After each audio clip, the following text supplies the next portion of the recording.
canoe trip is a metaphor for life.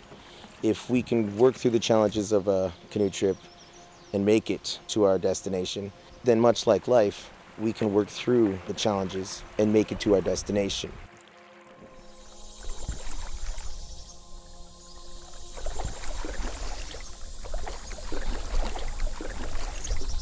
The OALE experience out of Wacomicoong is a canoe-based, wilderness-based expedition experience where we are retracing the traditional route of travel of our people along the French River and following the Georgian Bay coastline up into the North Channel. Then we do a crossing to Wacomicoong and paddle into the Wiki Bay, where we're greeted by a gathering of our family and community and a celebration of the completion of our trip.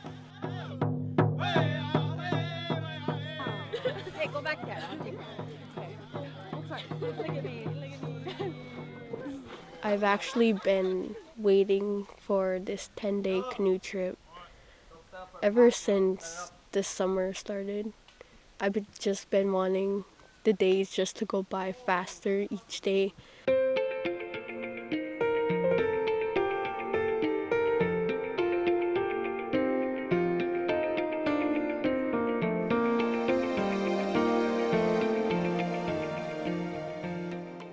The day came, packing day. I was kind of scared to leave home, but I said to myself, I've done this before. I've got this. You're gonna have fun.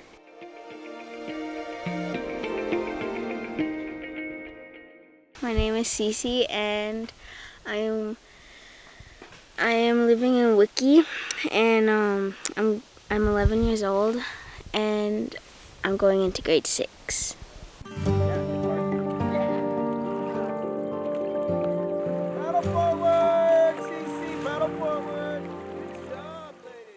I was kind of nervous at first because when I was thinking, oh no, I'm gonna tip or I'm gonna mess up when we're gonna go in the waterfall.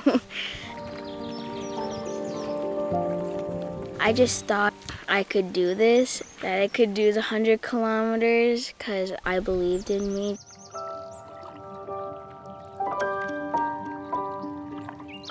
My name is Mary Penguish. I am 15 years old and I'll be going into grade 10.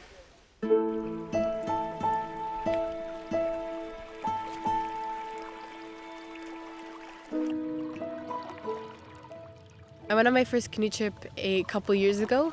I had already learned how to canoe and paddle and kayak and everything, but I never canoed for more than, half an hour straight. We learned a lot about how traditionally Anishinaabe traveled and how important the way we traveled was. We saw a lot of the beauty in nature while we were there. I decided to come again to this canoe trip because, for one, it was longer, and being older, I knew I could handle it. And I thought it was going to be the same, kind of lightweight, look at all the pretty trees and the rocks and everything. So I came on this one, and it was kind of like that, but we had more canoeing to do, more paddling, and we had to do a lot more physical activity than we did before. I am not a very active person, but I was willing to push myself to do it again, and it was it was all around been a good experience. I wanted to experience Canada's beauty again, to see how beautiful our land is and how beautiful we should keep it. It's been exciting, it's been fun, and I'm so happy I came, even though, I cried a couple times and it was hard, but I was willing to push through it to get home again, to experience the whole thing and to learn more about where we are, what we're doing, who we are as Anishinaabe people. My name is Julian Wemigons. I am from Wacomicoong First Nation. I am in grade 8, well, going into grade 8.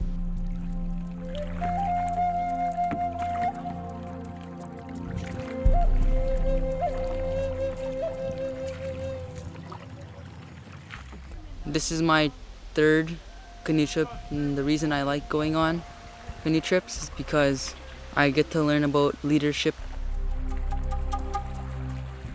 Well, it's just really cool that you get to go with the ancestors that were there. You just go with the route they did.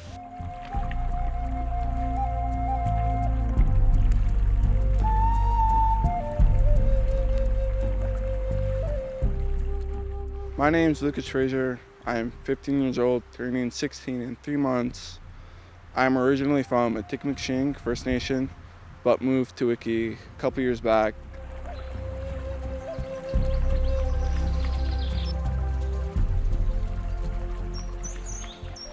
You learn a lot of things on this trip, like people skills, leadership, cooking, dishes, anything, like simple stuff that helps you in life. It's always different every year, because last year it rained like most of the trip, but we still had a fun time, and you learn how to make the fun out of the tough times. What might happen is this will start to slide. I'm Ian Dokum. I'm 14. I'm from Kumukong. Paddles in the water, nice.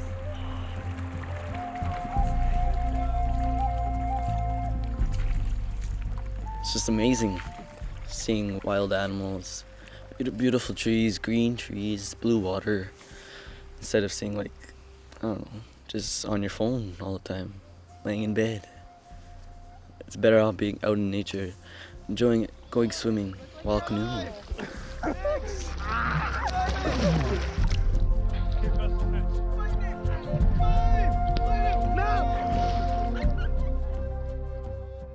I heard about this trip because I go to the youth center a lot, like after schools when school was.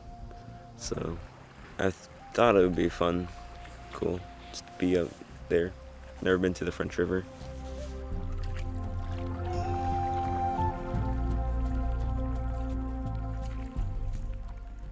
I thought it was gonna be like sunny day, going down a river, nice and quiet and peaceful. It still was like that. It's just sometimes it rained, sometimes it was windy, sometimes the bugs are bad.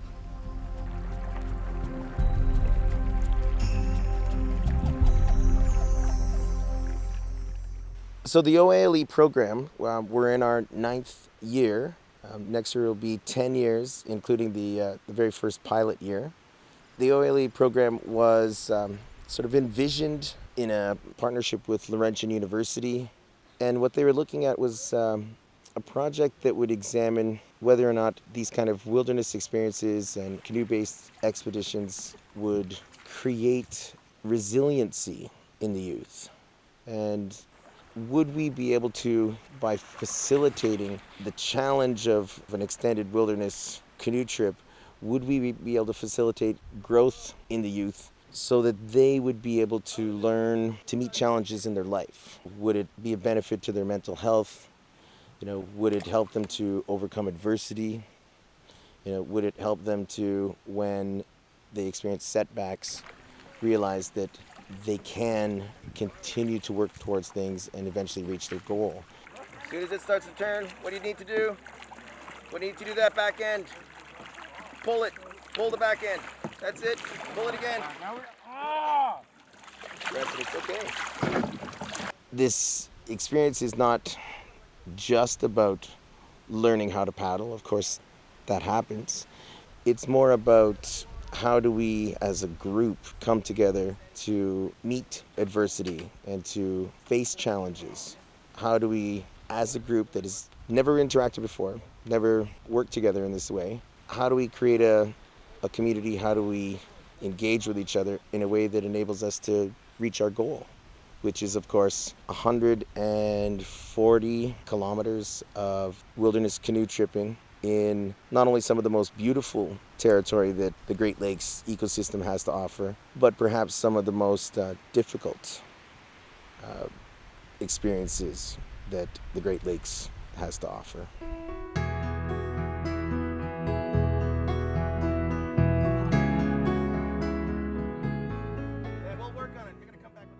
We start the program off with a sort of a half day before we leave on the trip where we come in, we get to know each other, we pack up our supplies, right? And then the very next morning, we begin with the ceremony, right? Where we have an elder come in, pray for us, share a story with us and their blessings. And then we leave and we get on the river. And we start the journey where many of the participants, have never been in a canoe before in their life.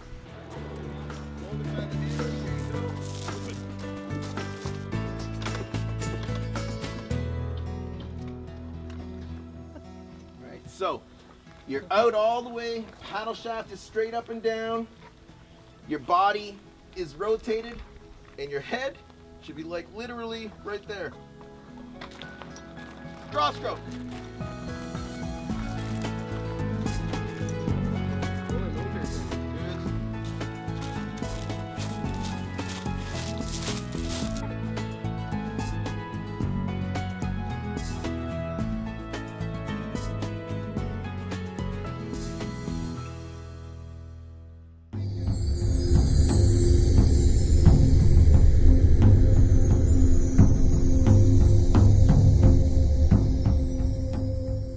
So we're engaged in a canoe trip through our traditional territory, on routes, and going through places that our people have been paddling on for, millennia, for thousands of years.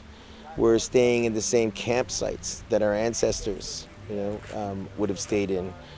The waters from the French River back to Wikwemikong are easily the cleanest, and most pristine waters in the Great Lakes system.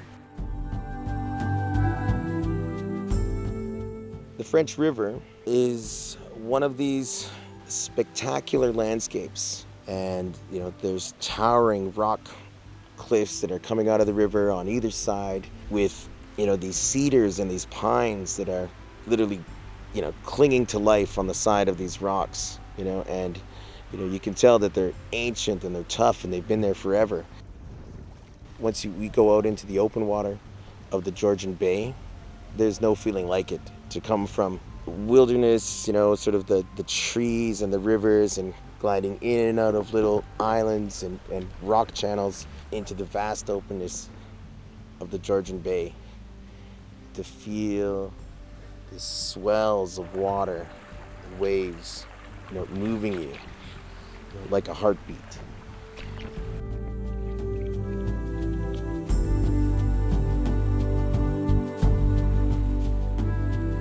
Think about what you would do once you get back to the community. So the experience itself, it doesn't look that different from canoe-based trips that you might see running by other programs. But I think the core of our program is that we're not looking at nature as something to be challenged and overcome and defeated, and then that's where our self-esteem comes from, or that's where our increased abilities come from. We're not challenging nature and conquering it and then therefore feeling better about ourselves. At the core of our program is stuff like prayer and respect. We invite our ancestors to join us and to guide us. And I think that is a fundamentally different perspective of our movement through nature than other programs.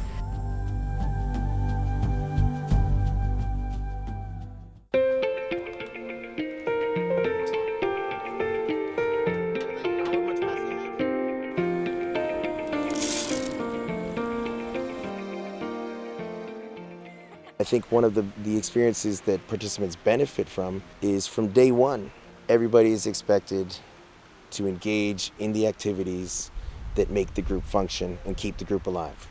So that means everybody is going to have opportunities to cook. Everybody is having opportunities to clean. Everybody has to ensure that we have clean drinking water, that we're, protecting our equipment, the canoes and the tents. So we don't have cooks. We don't bring somebody that's, in charge of the kitchen. So it's the kids that are doing this themselves. And sometimes that results in, wonderful surprises where we have, young people that have learned at the side of their grandparents how to make the world's greatest bannock. We'll catch a fish and they'll be able to cook up a fish meal for us that is, wonderful. We have participants that'll wake up early, pick blueberries, and make pancakes from scratch for the group. And that's, when it occurs, is wonderful. It's amazing. We also have participants that have never turned on a stove before. So it creates this wonderful opportunity to experience all kinds of different meals. Some of them are wonderful and some of them are barely edible. But it's, it's still a lot of fun.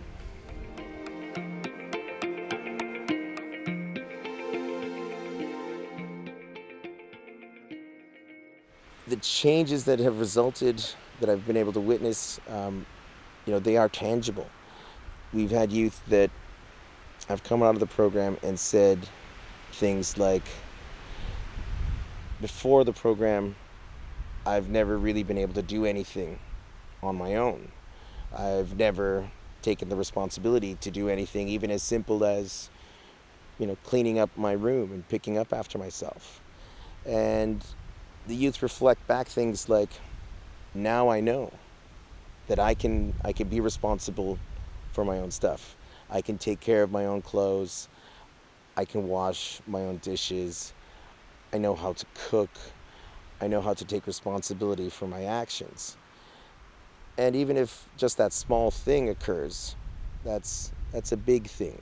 We're hoping that the participants don't look at their duties and responsibilities on this trip as chores and something to be avoided, but to look upon them as life skills. The ability to take care of our basic needs, such as food, and shelter, and safety, and companionship, and communication. These are all, things that we need in life. And these are all things that I think come out of this experience. We've also seen participants that have chosen to engage in a life of education and a pursuit of outdoor experiences.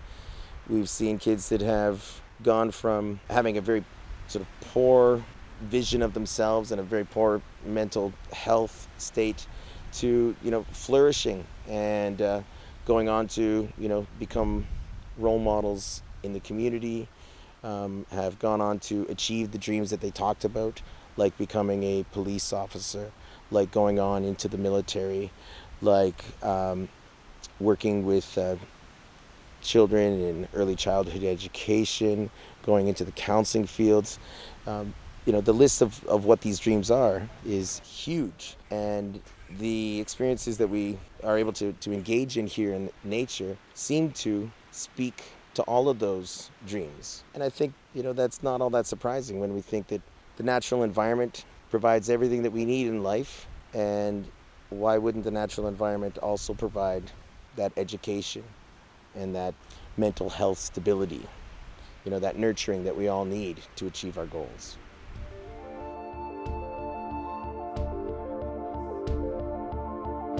And that's exactly why it's important that we're out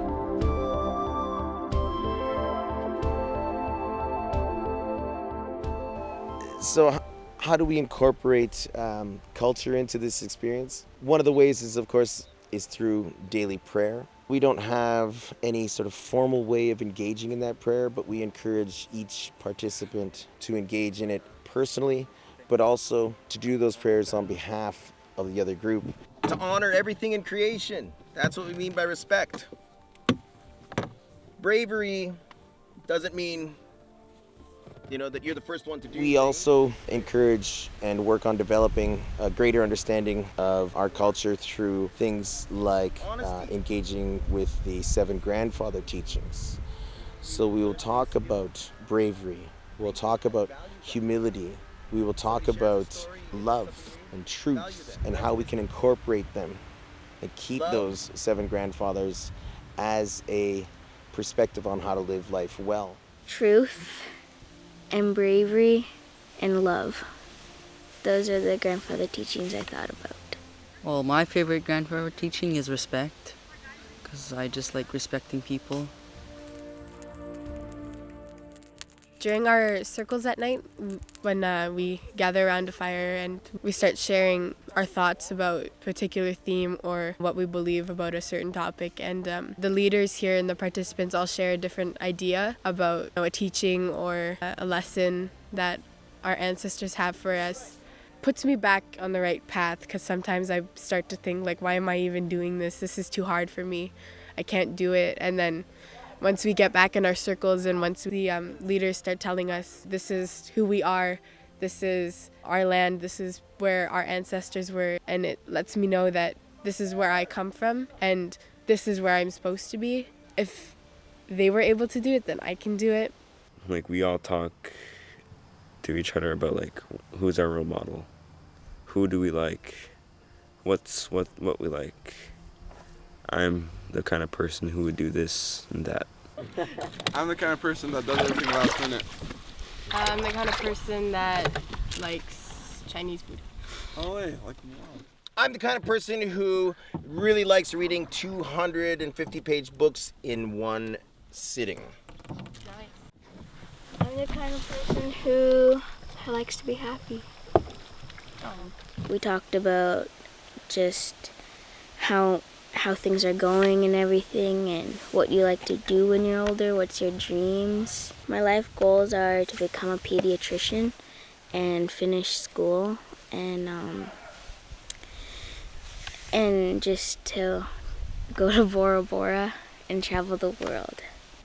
My dream is to become a NHL goaltender. My long-term dream is to become a medical officer in the Canadian military, the Canadian Forces, because, my entire life I've always wanted to be a doctor. I've always liked helping people whenever I got the opportunity to. So I think that, if I can be here on the canoe trip and I, can push myself through it and still keep going and persevere through it, that I can probably push myself through to be in the military and help the less fortunate families and children in the third world countries, so that someday maybe that what I'm doing for them can help them have a better life in the future. As we're speaking right now, the youth participants are engaged in what we call a solo experience.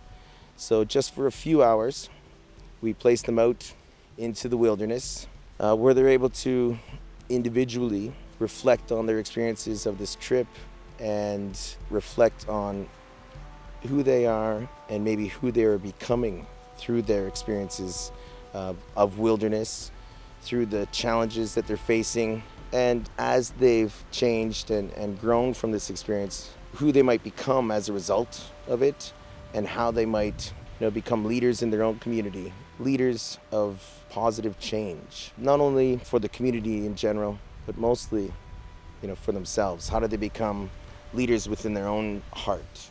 Through this experience, they learn through the application of effort, through teamwork, through consistent and mindful action. Many things can be overcome, many adversities can be overcome, and we learn to be resilient. We learn that if it rains for several days and everything is wet, we still keep going. How do we do it?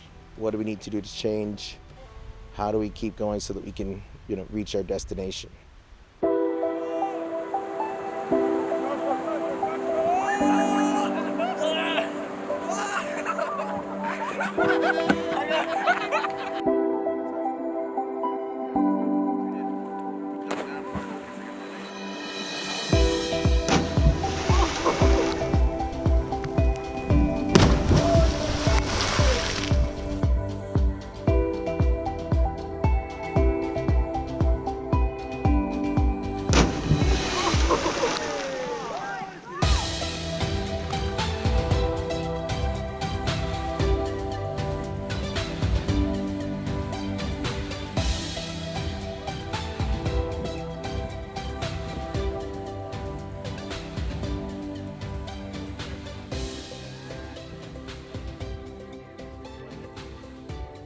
That is cool. That's amazing. I would just like to say that I was honored to be on this canoe trip. All the fun times we had, like cliff jumping, paddling at the night, there's always swimming, everything that happens, the laughs and friends. It's just lots of fun.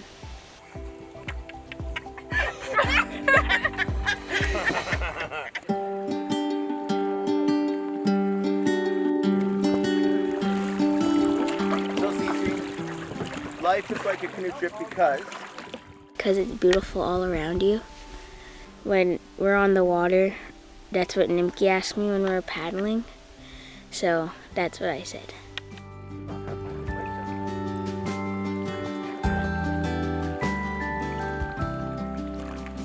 Life is like a canoe trip because when there's waves crashing against you, you can keep going towards them, over them. Life is like a canoe trip because it's hard to do alone.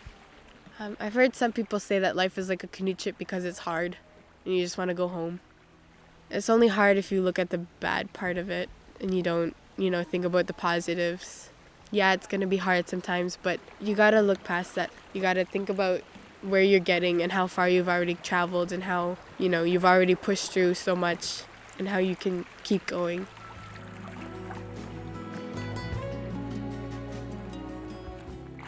The more you paddle, the stronger you get. You don't have to really fall behind, I guess you can say.